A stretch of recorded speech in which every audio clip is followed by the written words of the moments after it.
Alors que les universités crient misère, un constat s'impose. Les filières de l'enseignement supérieur les mieux dotées par les pouvoirs publics sont généralement les plus élitistes, si l'on fait l'exception des écoles de commerce, les moins ouvertes socialement, mais aussi et surtout celles qui débouchent sur les carrières les plus rémunératrices et qui offrent à leurs diplômés une véritable rente de statut, d'emploi et de salaire pour l'avenir.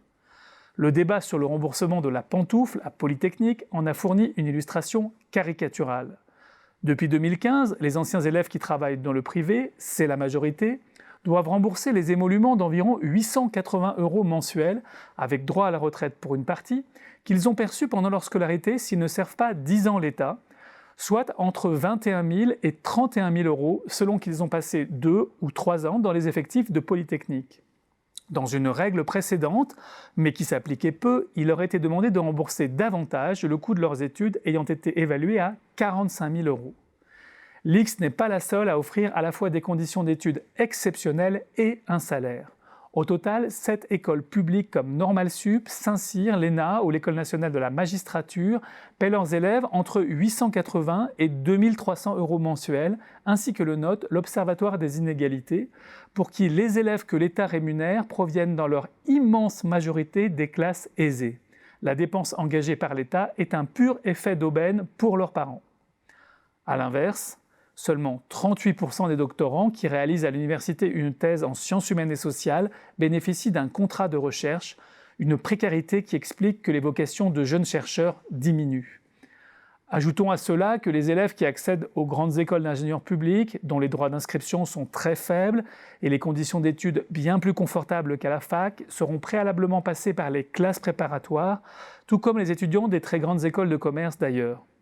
Ces futures élites de la nation auront d'abord passé 2 ou 3 années par la case classe prépa, très sélective culturellement et socialement, et la plus coûteuse pour l'État, 15 760 € par an et par élève, avec un enseignement particulièrement soigné et des effectifs réduits, sans cours en amphi, dans les meilleurs établissements. Certes, on rétorquera que les candidats aux grandes écoles de commerce paient ensuite des droits d'inscription très élevés et même de plus en plus élevés. Mais les moyens financiers, c'est ce qui manque à des pans entiers de l'université, ou l'état des locaux, les amphis surchargés ou les très faibles moyens dévolus à l'administration. Les chiffres moyens d'une dépense par étudiant officielle de 8 310 € en licence et de 11 310 € en master n'en prennent pas toute la mesure. Comme le note le ministère, la comparaison directe des coûts des formations est délicate, notamment en raison de l'intégration des dépenses liées à la recherche dans les universités. En effet, pour l'enseignement, l'État dépense en moyenne seulement 2 736 € mensuels par étudiant en sciences humaines et sociales, celles qui nécessitent le moins de matériel, 5 121 € en mathématiques et technologies de l'information et de la communication, ingénierie et systèmes, et 8 828 € en sciences de la matière et de la Terre et de l'univers, selon les données relevées dans une université anonymisée par la Cour des comptes, une information dénichée par l'enseignant-chercheur Yann Biziou. Il cite aussi des rapports d'inspection selon lesquels la dépense directe par étudiant en droit économie-gestion n'est que de 2 402 € par an à l'Université de Strasbourg et même de 950 € à l'Université d'Avignon.